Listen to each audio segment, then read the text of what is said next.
Welcome back. You're watching NewsX. My name is Vineet. Tata Consultancy Services, India's largest IT services company, is reportedly implementing widespread layoffs, surpassing the initially announced 2% workforce reduction that affected 12,000 employees.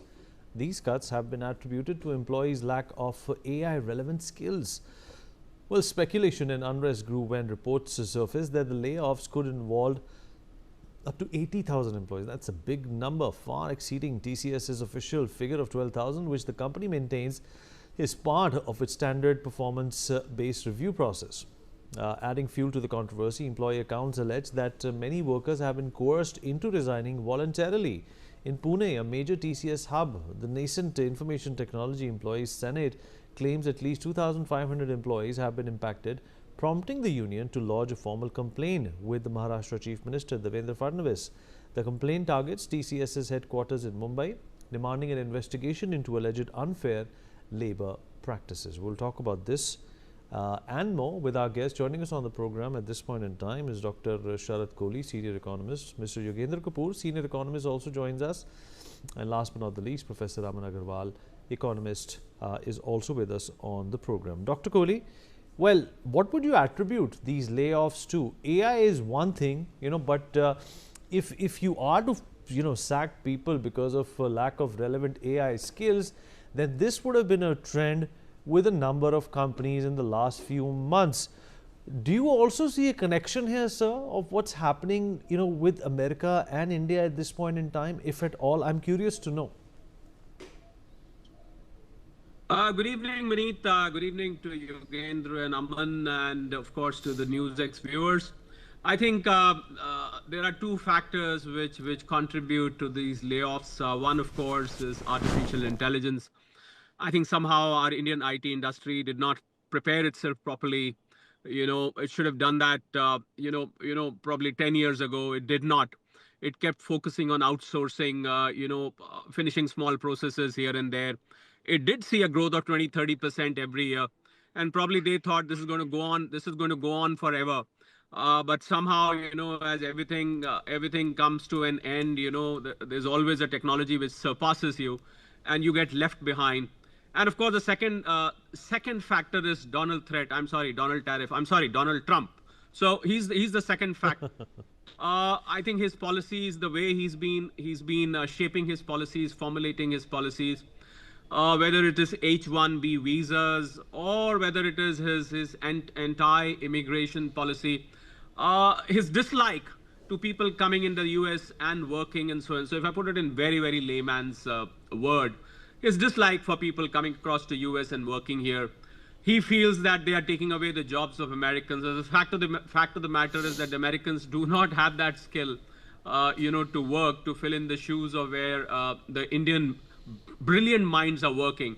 Well, Americans, I don't mean to demean Americans. I have a lot of respect for that country to a certain extent. But I do feel the Americans do not have the skills which the Indians have been displaying ever since 1990, when this whole IT revolution started in US, when Indian IT companies like TCS, Infosys, L&T, Mindtree, L&T, Infotech, Wipro, they all started flourishing. They set up their offices.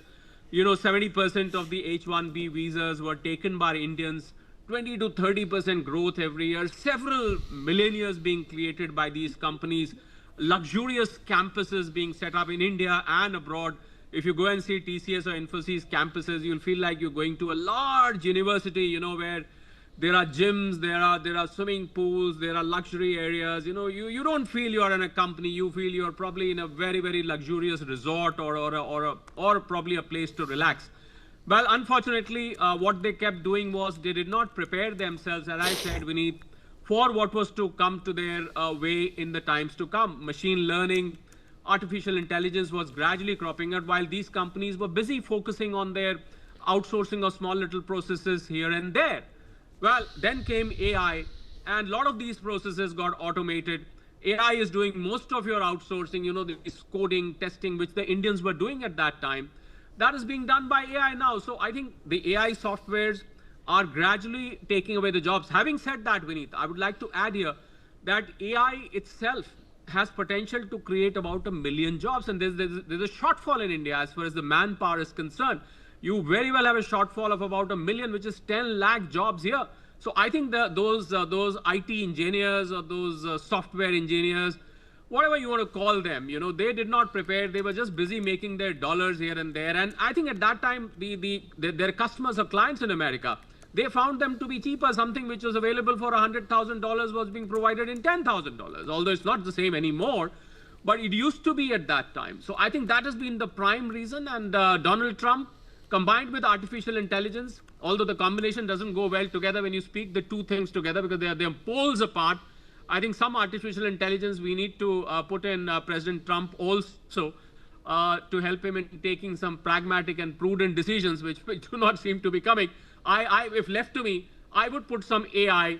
I would like to install some AI in White House to see that the decisions coming out every morning, have some kind of intelligence in them, some kind of basics of diplomacy, basics of economics, basics of international trade, basics of international relations for that matter. But somehow it doesn't seem to be happening. I think these two factors have primarily contributed, Vineet, in the downfall. I won't call it a downfall yet, but they are heading in that direction. And if they are not still preparing themselves, they are spelling a recipe for disaster.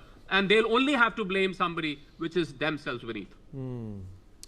Mr. Kapoor, how do you see this? This is a tight one here with TCS. Of course, the Donald Trump tariffs, the AI. I believe the AI bit is just hogwash. It can't be the AI bit. AI has been around for a long time, and it is still at a stage where it is proving itself. AI without human intervention is also not something which is a possibility. I feel it's obviously the tariffs as well as the negativity associated with the H-1B and the relationship between India and the United States. How do you look at the situation? And is this also going to lead to a domino effect whereby other companies may also follow suit? Right, Vineet. First thing I'd like to say is that when we are dealing with technology, it's very important to understand that either you have to update yourself or you become a part of being outdated. Likewise, either you have to adapt or you should be ready to be perished.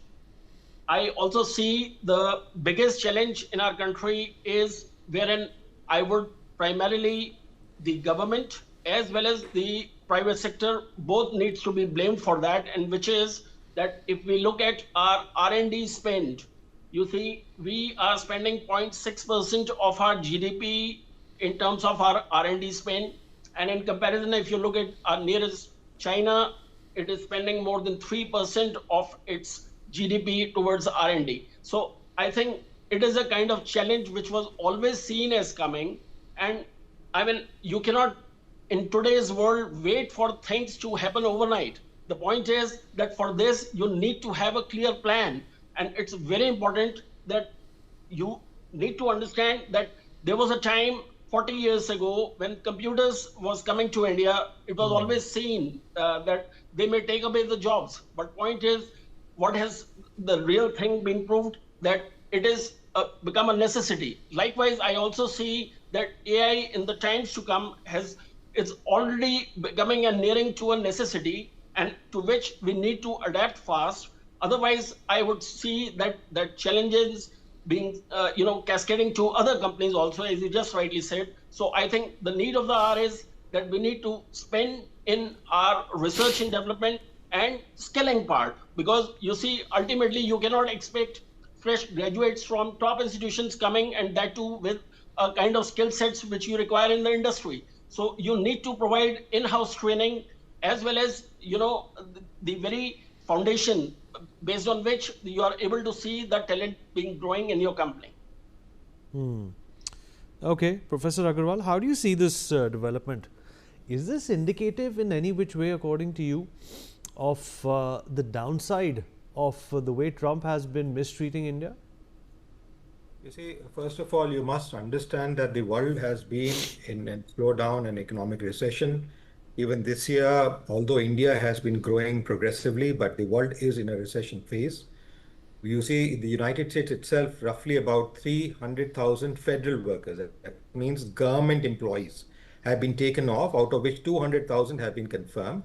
US, dated since yesterday, is on a shutdown. That means beginning yesterday, the vote of account being there, not there, it's on shutdown. Second time in his term that the US has come into a shutdown, and they're expecting a GDP loss of 0.02% per week as a result of a shutdown. If you really look at India itself in 2025, Ola Electric has already shut off 1,000 employees, Paytm 1,000 employees, that's 10% of its staff force. Flipkart about 5 to 7%, about 1,500 employees. Byju's has laid off 500 employees. Wipro about 6,180 employees. And similarly, there are a large number of other companies which have done it as well. So it is to just look at these two countries in perspective, the fact that business largely for IT sector or back office operations, whether it is medical services or other, comes from some of the richer countries, which includes Europe and US, for various Indian companies. Now, it's natural for them to actually go in for this kind of a layoff. What TCS officially has said is about 2% of its total workforce, and that what they're projecting is about 12,000. And they're giving a fairly good relieving package of about 3 months salary for younger people with not too much age of the employee base, and about a year and a half of salary which will be there, sit back salaries as a package which is there for people who have more than 10 years or 15 years of experience with the TCS itself. So we should not look at it from a negative perspective. Secondly, when governments around the world can include layoffs, even this government in Modi 1.0, if you remember, talked of minimum government and maximum governance, looking at structures where governance could improve, but they would not be employing more people. They did not lay off, but they were not employing people. So the government was at a standstill in terms of employment in India as well in Modi 1.0. So let us be very clear, when governments can talk about layoffs and removing people, these are private companies which are not bound to hire you till you die. So you should be ready for a fact that you may have to look at other opportunities. Neither are these employees bounded to them. They said that we will give our life to you till the death when it comes to us. So when neither of these two sets of employee and employer are binding each other in any form where they are going to be there for the rest of their lives, I think it is wrongful for any one of them to think that we are going to be here forever. So from that perspective, what shake hand has been given to them is not on a negative stand. Certainly, there are going to be challenges. Imagine the workforce which is coming out from business schools like ours, where people are going to be in the freshen market. They are going to have a competition from people, not only those which are working in companies like TCS, but even people who are willing to go at H-1B visas, but may not be able to go to the United States now in the workforce market in the current 2025. So there are challenges for all categories of people, people with work experience and people with not work experience. I think we should not dig into this job too much. And as far as AI is concerned, you will be surprised. Only yesterday, the CBS News has reported that AI generated Till Norwood, who is an AI generated actress, is creating an outrage in Hollywood. They are thinking that now AI based actresses are going to take away jobs of actors and actresses in Hollywood. And that might happen in India as well. So with AI, we are bound to see this kind of a thing. We saw that in 1990s. If you would remember, when computers came in, people were not ready to move in banks and financial institutions from manual based system to computer based system. It was just an upgradation. One had to upgrade one's skills, but people were not ready to do it. In fact, public sector banks, including state banks, associates, had brought out pre-retirement schemes where people were wanting to move out, given the fact that they were not able to upskill themselves. So we've had these kind of scenarios. India is a diverse country. We have all kinds of requirements. We have large number of startups which are starting up, and they would be welcoming some of these people from experienced firms like TCS to come in and chip in and create more value for the country. So I don't see this as a threat, but I see this as an opportunity for going forward. And this is a trend which is happening globally. Dr. Kohli, how do you look at AI as a threat? Is everyone's job, replaceable today? Can a AI module do what I'm doing? Can it ask you intelligent questions the way I do, Dr. Kohli? And there's no pun there. Well, Vineet, did you know the person talking to you right now? It's not me. So don't be surprised if you find next time when you call me, and I would be answering as intelligent questions as intelligently as you're asking. So yes, I completely agree with you. Jokes apart, for now, I put it in quote jokes apart because this may, after all, not be a joke for a very long time. You know, we should not forget. Yes, you know what worries me, Vineet, is the pace at which AI is penetrating.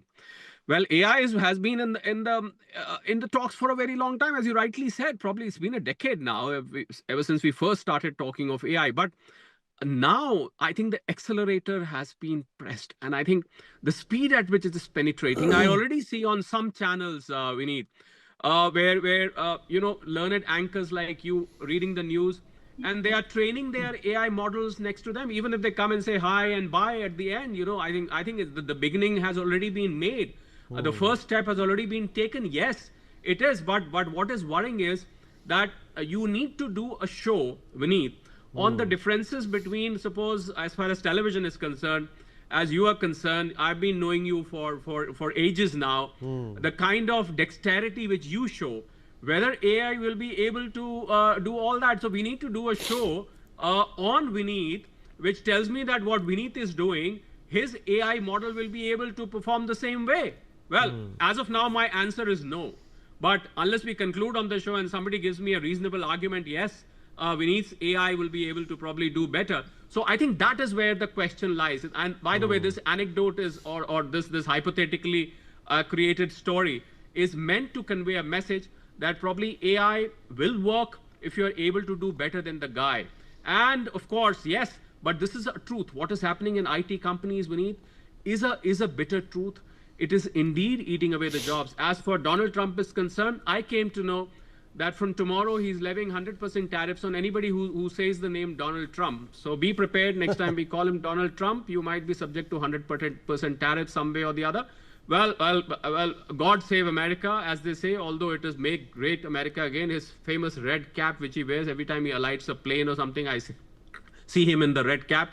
But for me, it's not MAGA, it's going to be Mara.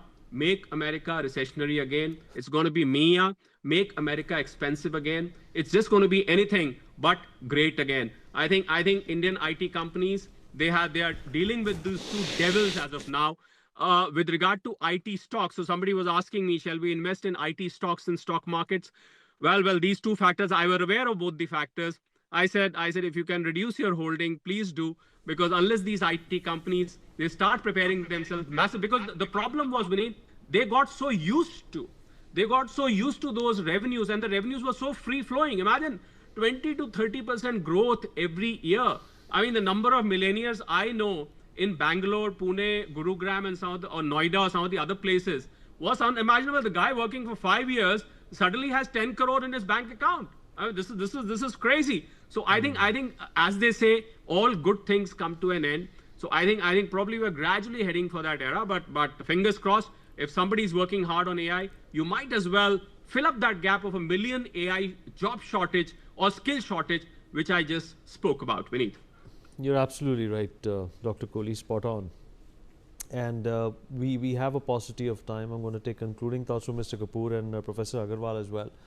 Mr. Kapoor, this is obviously a dawn of a new worry, if I can call it that, for Indian companies, especially Indian tech companies. And Dr. Kohli also enunciated that you cannot at this point in time look at this in isolation. All these world factors, all these geopolitical reasons are contributing towards this kind of a damage. What can India do to control it? Even so far as process-driven industries are concerned, I definitely see AI as posing a challenge going forward.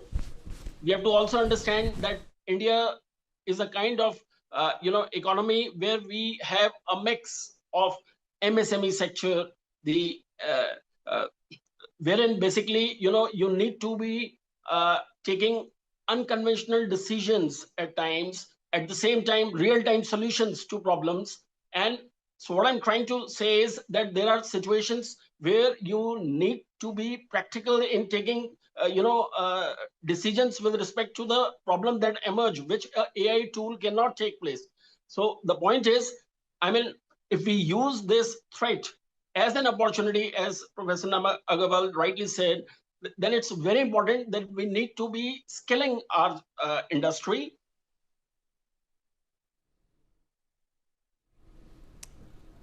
Mr. Kapoor, there seems to be a problem with your network. Quickly, a response from Professor Agarwal, and then we're going to wrap up. Professor Agarwal? We are in a situation. Professor Agarwal? Quick Yes, thought, concluding thought from you, and then we wrap up. Yeah, AI is a reality and we need to embrace this fact. And it is going to bring in these challenges. As I said, Hollywood is already looking at this challenge going forward. I saw an AI-based music composer, a singer who is already there in place, which is actually producing YouTube songs on different base AI structures. There are startups which are running them. I do not see too much of a distant future where we will see another Vineet who might be giving us and anchoring us here or replacing me as an expert. I don't see that as a problem. The problem, which is already posed before the United Nations also by some of the policymakers, is the fact that the human-centric face is going to disappear, and we will find it difficult to distinguish between what is AI and what is real. So what is calibrated and manipulating your mind and what is going to be someone's view is going to be different, as we are already seeing Google's and others which are presenting AI-based information instead of the real kind of websites producing that information before us. So what is real and not real is not clear, but certainly this is a challenge we need to embrace and look forward. So you should look forward to more active role, not only as an anchor or a simple journalist, but more in terms of calibrating and producing news and doing other things in addition to what you're doing, as seeing this as a challenge. And I think it's not only in your area. In fact, even in teaching, a lot of companies have now come in which are actually producing AI-based goods and a lecture series where traditional teachers will disappear to a great extent, who have been just book and teaching. People who are adding value in terms of research will continue to grow. All right, sir. All right, sir. We've run out of time, but I appreciate your line of thought. Thank you so much for joining us. All right, some breaking news coming in. 4 people have been injured in a car ramming and stabbing attack at a synagogue in Manchester, with the suspect shot by the police. The incident came on Yom Kippur, the holiest day in the Jewish religious calendar. Greater Manchester police arrived at the scene after they got a call from a witness who saw a car being driven towards members of the public and one man being stabbed. UK Prime Minister Keir Starmer has strongly condemned the attack against the synagogue in Manchester. He cut short his trip to Denmark to chair an emergency COBRA meeting, announcing that additional police assets are being deployed to synagogues nationwide to ensure public safety. Take a listen. The attack in Manchester this morning is absolutely shocking, and all of our thoughts are with those affected. I'm on my way back to London. When I arrive, I will chair an emergency COBRA meeting. I'm already able to say that additional police assets are being deployed to synagogues across the country, and we will do everything to keep our Jewish community safe. I've spoken to Mark Gardner of the CST and Andy Burnham, Mayor of Manchester, and I want to thank the emergency services for the speed of their response. Belly, my colleague, joins us on the broadcast to talk more about this. Belly, what more do we know? It's an attack on a synagogue. Obviously, this is, some ire being vented out of, what's happening in Israel and Gaza at this point in time. The police said 2 people were killed and 3 others were seriously wounded in a synagogue attack in northern England. The suspect was also believed to be dead. The Great Manchester police have confirmed this, and police bomb experts were investigating whether the attacker had an explosive device with him. And paramedics had arrived at the scene at around 9:41 local time and are tending to members of the public. Currently, 4 members of the public with injuries caused by both the vehicle and stab wounds. Members of the public are asked to avoid the area while the police continue to deal with the incident. And the incident, which took place on the Yom Kippur, the holiest day in the Jewish calendar, is said to be over after a man believed to be the offender was shot by the police. The mayor of Great Manchester, Andy Burnham, stated that it is believed that the offender is deceased, although it is not confirmed. And He also said that as a result, a degree of reassurance can be given that it's not a developing, ongoing incident. And in a series of posts on X also, the Great Manchester Police said that they were called to the Heaton Park Hebrew congregation synagogue in Crumpsall shortly after 9:30 a.m. local time by a member of the public who said he had witnessed a car being driven towards the members of the public and that one man had been stabbed. Really appreciate you joining us. We take a short break on that note. Be right back.